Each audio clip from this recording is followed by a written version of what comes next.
Bienvenidos a Razón de Estado. Hoy vamos a discutir sobre la situación de la pandemia en Guatemala y para ello contamos con dos expertos. En primer lugar, el doctor Edwin Calwa, médico epidemiólogo, coordinador del Centro de Investigaciones Biomédicas de la Facultad de Ciencias Médicas de la Universidad de San Carlos de Guatemala, y el doctor Mario Melgar, infectólogo pediatra, miembro de la Asociación Guatemalteca de Enfermedades Infecciosas y miembro del Consejo Nacional de Prácticas de Inmunizaciones. A ambos, muchas gracias por estar en Razón de Estado. Doctor Calwa, quisiera empezar con usted. De 1 a 10, siendo 10 lo más grave, ¿qué tan crítica es la situación que estamos viviendo con el COVID en estos momentos en Guatemala? ¿Realmente ya llegamos a un punto de saturación del sistema hospitalario o cuál es su visión al respecto? Bueno, estamos en un 10 definitivamente en relación a la situación que está en el COVID en este momento. De hecho, están las alertas hospitalarias, por lo menos en el Hospital General San Juan de Dios, las autoridades pues prácticamente están trabajando fuertemente con los aspectos relacionados a poder lograr dirigir tanto recurso humano como medios con la finalidad de poder atender a los pacientes. Comparativamente al año pasado, pues es una situación un poco más compleja, más fuerte. Desde el punto de vista de saturación, pues como nosotros no somos un hospital COVID-19, al igual que lo es el Roosevelt, es un poco complejo siempre contestar esa pregunta porque variamos en relación a la disponibilidad de camas y las vamos adaptando en función a las necesidades que se vayan haciendo. Pero prácticamente todos los días se llega casi a un 90%, 90-95% de las capacidades e incluso hemos llegado a un 100% donde prácticamente se tiene que desfogar y se está trabajando con los equipos para mandar a los pacientes a lugares donde puedan ser manejados y menor requerimiento de oxígeno se requiera. Pero casi estamos llegando al 100% de saturación en las áreas que sirven a COVID. Doctor Melgar, hace unos días circuló un video en el cual se indicaba que la situación estaba grave no solamente para los adultos, sino que también para los niños, y mencionaba el caso de que quiso internar a un niño en un centro hospitalario, en la unidad intensiva de este centro hospitalario, y probó al parecer en varios y no pudo. Y entonces creó la expectativa o la idea de que también el virus está afectando fuertemente a los niños. ¿Es cierta esa percepción? Desde el punto de vista médico, ¿cuál es su perspectiva? Claro, en la escalada que hemos tenido de casos de COVID-19 se han afectado tanto adultos como niños. Sin embargo, los niños se han afectado en menor cantidad que los adultos, dado que la enfermedad se ha comportado menos grave en los niños. Más o menos, quizás de 10 adultos que vea usted que entran a un hospital, pues entra un niño proporcionalmente. Dado que sí hemos tenido un aumento de casos en adultos muy importante las últimas semanas y meses, pues sí, también hemos tenido un aumento de casos en niños. No pareciera ser que esté afectando de manera diferente a los niños ahora que antes, pero evidentemente si tenemos saturación de áreas hospitalarias que usualmente se saturan por adultos, pues también los espacios para niños escasean. Creo que ha sido la preocupación en este momento, especialmente en áreas privadas donde hay pocos lugares donde hospitalizar niños. No es fácil encontrar dónde hacerlo y en particular, otra vez, si están aumentando los casos tanto de adultos como de niños, pues vamos a tener más niños contagiados. La virulencia de la enfermedad de niños sigue siendo muy parecida. Vemos que la mayor parte de niños les da una enfermedad leve, muy pocos se complican. Sin embargo, sí que hay niños que se pueden llegar a complicar y sí que hemos visto a través de toda la pandemia niños que pueden enfermar incluso de gravedad o hasta fallecer por COVID. Ahora, doctor Calwa, cuando una persona llega a un centro hospitalario a querer internarse y no encuentra espacio y lo busca por toda la ciudad o dependiendo en el lugar geográfico que se encuentre dentro del país y no encuentra lugar, ¿qué opciones tiene? Ser tratado en su casa significaría casi una sentencia de muerte. ¿Cuál es su opinión al respecto? Bueno, hemos llegado a puntos donde la preferencia del paciente, que juega un papel muy importante, tiene un aspecto que está incidiendo en lo que estamos viendo en los hospitales. Vea, la mayoría de los casos que están llegando, esta es una situación que especialmente queremos dedicar al público, es que están esperando mucho para llegar a los hospitales. En realidad llegan ya incluso manipulados. Tienen que saber que, no, digamos, para el COVID leve no es necesario estar dando esteroides, no es necesario estar dando antibióticos, porque son precisamente armamentores que nosotros necesitamos cuando llegan al hospital. Hablando específicamente, cuando llegan con ese nivel de gravedad, donde nosotros tenemos poco armamento, tratamos realmente en el hospital de darles espacio. Créame que por lo menos sé que es el espíritu de todos los hospitales, puedo decir el espíritu del Hospital San Juan de Dios, ha sido específicamente tratar de lograr espacios y se hacen esfuerzos titánicos y hasta ahorita, a Dios gracias, no hemos tenido que rechazar a un solo caso, pero hemos estado cerca. E incluso los bomberos lo saben porque ellos sacaron precisamente una información diciendo que los traslados en ocasiones podrían evitarse. Lo cual hacemos es tratar de hacer conciencia a la población que de no llegar a un hospital. Nosotros no somos un hospital COVID-19, se dirijan primero al Parque de la Industria, al Villanueva, que se están ampliando capacidades y si no lleguen a nosotros. Esa es una de las maneras en que estamos haciendo. No he llegado a ese punto, pero he estado muy de cerca y es precisamente por la gravedad con que llegan los pacientes y lo tardío que llegan. Porque mucho puede ser manejado, el 81% puede ser manejado muy bien en casa, pero debe saber manejarse apropiadamente sin toda una serie de medicamentos que se están prescribiendo sin necesidad de hacerlo y sin ninguna evidencia científica.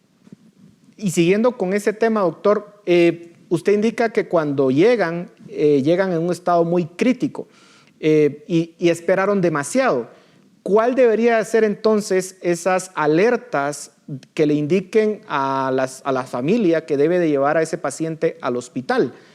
Porque obviamente no todos requieren hospitalización tampoco. ¿Cuál es ese criterio? ¿En dónde está el punto clave para llevar a una persona al hospital? Bueno, hay un aspecto, como estamos hablando de diferentes poblaciones, ya que está aquí mi colega era amigo, el doctor Mario Melgar, le trae la parte relacionada a pediatría. En la parte nosotros de adultos específicamente, y recuérdese que adultos nosotros empezamos a clasificarlos desde 12 años para arriba en el sistema, ¿verdad? Entonces eso es un aspecto muy importante, que en otros países es niños o adolescentes. Entonces, clave es tener una buena monitorización de temperatura y una buena monitorización de saturación. Si la saturación de oxígeno no está, y no lo tengo yo, digamos, disponible, es muy difícil que pueda tomar decisiones. Una saturación abajo de 93 ya es una señal de alarma, es una situación que debe hacer que enviar inmediatamente al paciente a una revisión en un médico, en una instalación. La revisión no se le niega a nadie, de hecho eso no se le debe negar a nadie, el manejo es otra cosa, pero basado en 93 las personas están diciendo vamos a aguantar en 91, 90, 89. Tenemos pacientes que anoche recibí con 78, una mujer embarazada que llegó con 50 de saturación. O sea, imagínense, el niño y la persona. Ya esas son situaciones demasiado graves. Y una de las cosas que antecediendo es que yo cada vez que tengo, como ahora se llegan familias, otro de los aspectos es cuando ven que hay un niño, hay niños y hay personas malas, yo lo que siempre les recomiendo es que se pongan en contacto con el pediatra diciendo inmediatamente que hay un paciente que está contagiado con COVID-19 para que reciba las instrucciones por parte del pediatra de cómo actuar porque ellos tienen sus propios protocolos. Lo sabemos, pero ahí se dedicaría el doctor Melgar a hablar al respecto, ¿no? Doctor Melgar, ¿cómo llegamos a este punto? Porque parecía que hace algunos meses que no íbamos a llegar a saturar o a colapsar el sistema de salud. ¿Qué tan cerca estamos de que colapse y qué podemos hacer para evitar, en todo caso, llegar a ese punto? Es difícil saber exactamente cómo se comporta una epidemia, aunque las curvas pues tienden a darse de manera relativamente predecible. Hay varios factores por los cuales se piensa que COVID está subiendo en Guatemala. Por supuesto, relajamiento de medidas de distanciamiento social, de uso de mascarilla, de higiene de manos puede tener algo que ver. La misma posibilidad del virus que esté mutando, ¿verdad? Y que hayan ciertas variantes que pueden ser más contagiosas. Y al final los virus sí es que se comportan de esa manera. De pronto contagian más, dejan de contagiar un poco porque la población se retrae, porque los susceptibles son menos, y luego vuelve a contagiar. Entonces, la historia de una epidemia es así, es contagiar hasta que ya no hay personas a quienes contagiar y entonces se empieza a disminuir. La razón por la que esto tiende a bajar a veces es porque se hace alguna medida drástica, las medidas de cierres, por ejemplo, eso sabemos de que funcionan. El problema es que a qué precio, ¿verdad? Pero son formas y por eso vimos que hace un año las curvas pues fueron distintas a como vemos ahora. ¿Qué tanto vamos a llegar en esta ocasión? Muy difícil saberlo, el tiempo nos lo dirá. Tenemos una ventaja que es vacunación, que no existía el año pasado y que sin duda la vacunación sí que puede hacer variar esta pandemia, especialmente a nivel hospitalario. Sabemos que las vacunas disponibles, si bien no son lo que quisiéramos de efectivas para reducir transmisión, o sea que sí puede uno contagiarse y puede transmitir, son muy, muy buenas para reducir enfermedad grave y hospitalización y muerte.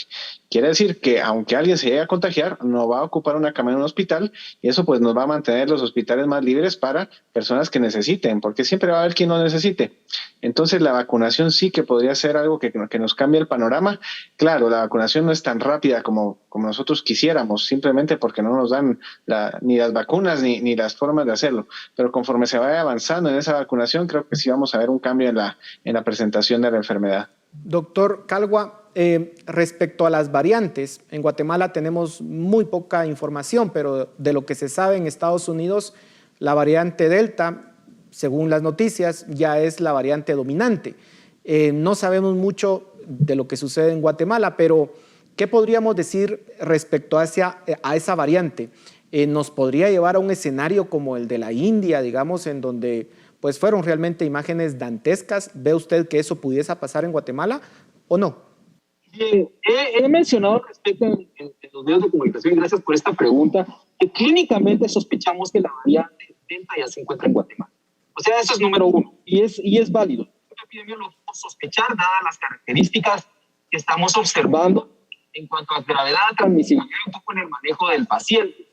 Ahora, la situación aquí ahorita es que volvemos al tema tan importante que para poder contrarrestar esa posibilidad necesitamos eficientar nuestro proceso de vacunación, por un lado, que es una gran responsabilidad del gobierno, y por el otro lado, que la misma población pueda mantener las medidas, porque aún teniendo la vacuna, debe mantener las medidas de protección, de uso de mascarilla, distanciamiento, lavado de manos. Y finalmente es el punto desde que hay que lograr de alguna manera detener la situación del contagio y a través de la vacunación y poder lograr eventualmente que nosotros ya no tengamos esas variantes, que es lo que está pasando en la actualidad aquí en Guatemala. Sospechas, y como ya hemos visto, está la beta, la alfa, la gamma, la epsilon y la iota, que nos lleva a este tipo de situaciones un poco delicadas y que pueden hacer que haya un peligro como lo que se vio en la India o lo que se está viendo en Estados Unidos, que hay dos tipos de pandemias: la pandemia que se está viviendo con los que están vacunados y la que se está viviendo con los que no están vacunados, y ellos sí están ahorita incluso retomando nuevamente el tema de las mascarillas y el distanciamiento, donde ya habían retrocedido en cuanto a ese tema, y otra vez lo vuelven a implementar precisamente. Incluso la Asociación Americana de Pediatría, el día de anteayer o ayer, precisamente empieza a decir que los que quieran volver debido a este contagio que existe con estas nuevas cepas, los niños arriba de 2 tienen que estar utilizando mascarilla.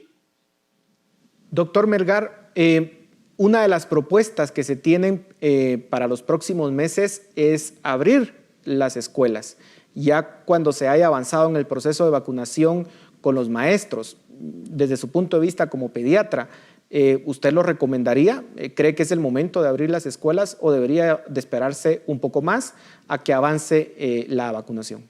Sí, es difícil dar una recomendación general, en particular en el tema de regreso a clases, porque tiene muchos factores que inciden y es muy diferente.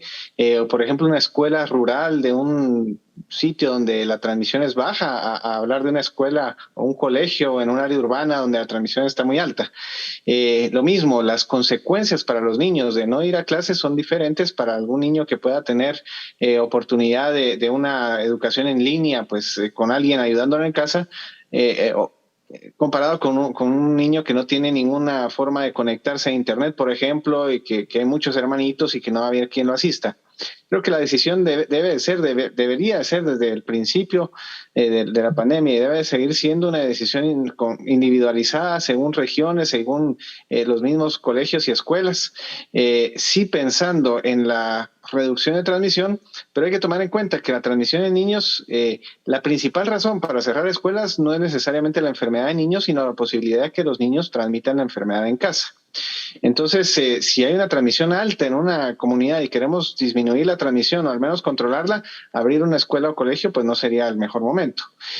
Por otro lado, la enfermedad de niños es relativamente leve, por lo tanto el riesgo de los niños no es tan alto y el riesgo de los profesores pues es manejable, diríamos, especialmente con vacuna y desde hace tiempo pues los de mayor edad que eran los más vulnerables podrían haberse vacunado. Entonces, al final es cuestión de riesgos, pero algo que es importante y que los pediatras hemos visto recientemente y nos interesa mucho es esa consecuencia de quedarse en casa de los niños. Es una consecuencia muy mala desde el punto de vista no solo educativo, sino social y psicológico. El regreso a clases debiese de ser lo más pronto posible. ¿Qué momento es ese regreso a clases? Creo que debe ser realmente una decisión muy, muy individualizada y sí tomar en cuenta el beneficio del niño, porque es bueno para el niño regresar a clases, pero también la posibilidad de enfermar, lógicamente, de llevar esa enfermedad a casa principalmente, y cómo está la transmisión local.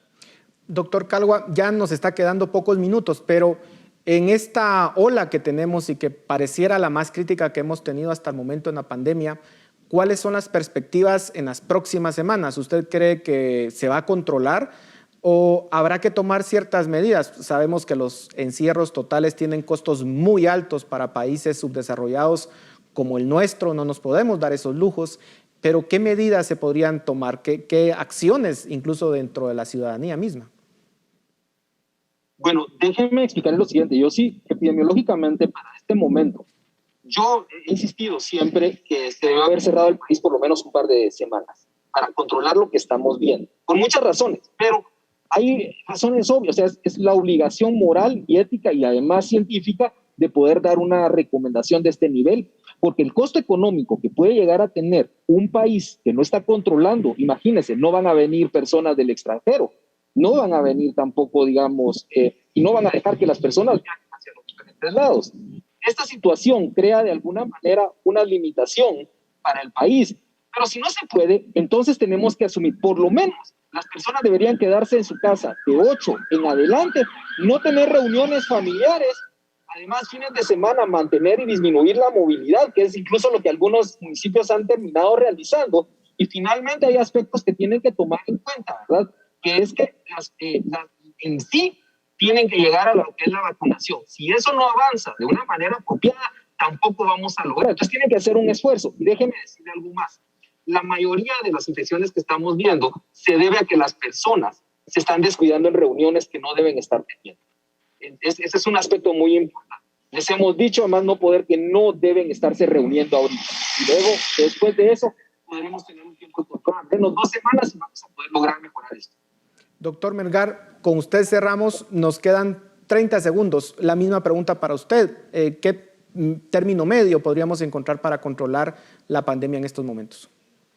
Sabemos cómo controlar la pandemia y hay que mantener las estrategias que sabemos que funcionan. Distanciamiento físico funciona, uso de mascarilla, higiene de manos funciona, evitar, como lo dijo el doctor Calwa, todo lugar donde haya muchas personas, toda reunión, toda aglomeración, evitarla a toda costa en este momento, y vacunación. Si es momento para vacunarse, vacúnese. La vacuna es segura, es eficaz, es efectiva. Es la mejor forma de prevenir que usted se vaya al hospital o tenga una enfermedad grave. Al tener oportunidad de vacunarse y además de eso, mantener sus medidas de distanciamiento físico, higiene de manos y uso de mascarilla.